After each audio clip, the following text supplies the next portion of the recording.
من یه پارتنر سمیم، بهت توجه نمی کنم و تشنه توجهت میزنم، مرموزانه عصبانیت میکنم و بعد به خاطر واکنشت سرزنشت میکنم.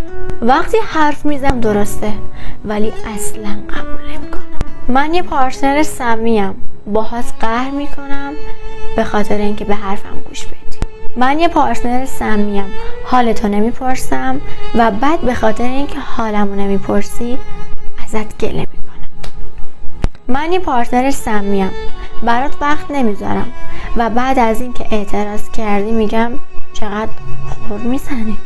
وقتی حق با تو قشقرق به پا میکنم که همه چیز به نفع من تموم بشه، چون من یه پارتنر سمیم. بهت بی احترامی میکنم و بعد از اینکه صدات در اومد میگم اگه دوستم داری باید تحمل کنی.